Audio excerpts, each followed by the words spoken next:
শিৱসাগৰৰ চন্তকত এটা মছজিদত আপোনাৰ হিন্দু মানুহক আশ্ৰয় দিছে। ইয়াতকে আৰু ডাঙৰ কথা একো হ'বই নোৱাৰে দাদা, ইয়াতকে ডাঙৰ কথা একো হ'বই নোৱাৰে। গতিকে এই বানপানীয়ে কিন্তু আমাৰ মানুহক বহুতখিনি কথা শিকাই থৈ গৈছে।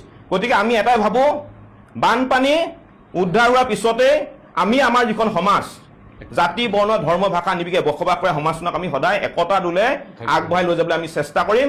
মুহূৰ্তত আমি মিয়া অসমীয়া, অনা অসমীয়া, অসমীয়া হিন্দু মুছলমান কৰা সময় নহয়। আৰু ইমান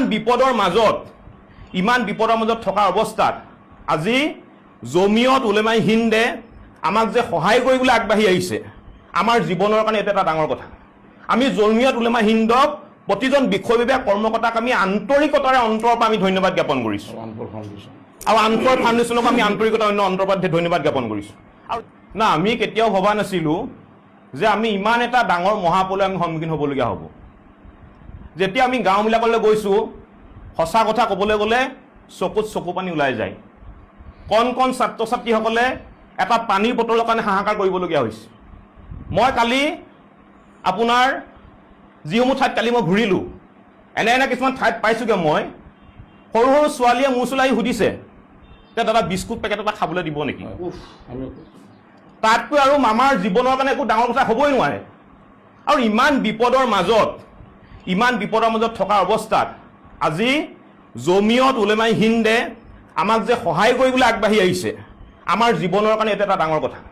আমি জমিয়ত উলেমাই হিন্দক প্ৰতিজন বিষয় বিভাগ কৰ্মকৰ্তাক আমি আন্তৰিকতাৰে অন্তৰৰ পৰা আমি ধন্যবাদ জ্ঞাপন কৰিছোঁ, আৰু আনফৰ ফাউণ্ডেশ্যনক আমি আন্তৰিকতা অন্তৰৰ পৰা ধন্যবাদ জ্ঞাপন কৰিছোঁ। আৰু এই মুহূৰ্তত মই আৰু এটা কথা ক'ব বিচাৰিছোঁ, এই মুহূৰ্তত আমি মিয়া অসমীয়া, অনা অসমীয়া, অসমীয়া হিন্দু মুছলমান কৰা সময় নহয়।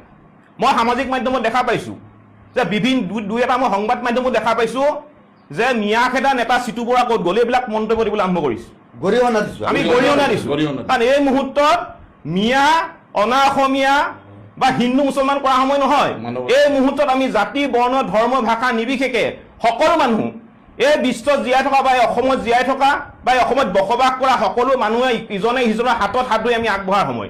আৰু আটাইতকৈ ইমান দুখৰ মাজত আছোঁ যদিও আটাইতকৈ ভাল লগা কথা এইটোৱে হৈছে যে আমি শিৱসাগৰ চৰাইদেউৰ বিভিন্ন ঠাইত দেখিছোঁ যে হিন্দুৱে বনাইছে মুছলমানে খাইছে, মুছলমানে বনাইছে হিন্দুৱে খাইছে, হিন্দুৰ ঘৰত মুছলমানক আশ্ৰয় দিয়া হৈছে আৰু মুছলমানৰ ঘৰত হিন্দুক আশ্ৰয় দিয়া হৈছে।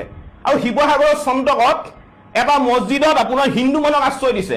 ইয়াতকে আৰু ডাঙৰ কথা একো হ'বই নোৱাৰে দাদা, ইয়াতকে ডাঙৰ কথা একো হ'বই নোৱাৰে। গতিকে এই বানপানীয়ে কিন্তু আমাৰ মানুহক বহুতখিনি কথা শিকাই থৈ গৈছে। গতিকে আমি এটাই ভাবোঁ, বানপানী উদ্ধাৰ হোৱাৰ পিছতে আমি আমাৰ যিখন সমাজ, জাতি বৰ্ণ ধৰ্ম ভাষা নিৰ্বিশেষে বসবাস কৰা সমাজখনক আমি সদায় একতা দোলে আগবঢ়াই লৈ যাবলৈ আমি চেষ্টা কৰিম। আৰু জমিয়ত উলেমা হিন্দক আমি পুনৰবাৰ অন্তৰৰ পৰা ধন্যবাদ জ্ঞাপন কৰিছোঁ। আপোনালোকৰ এই কষ্ট ত্যাগক আমি কেতিয়াও পাহৰিব নোৱাৰোঁ।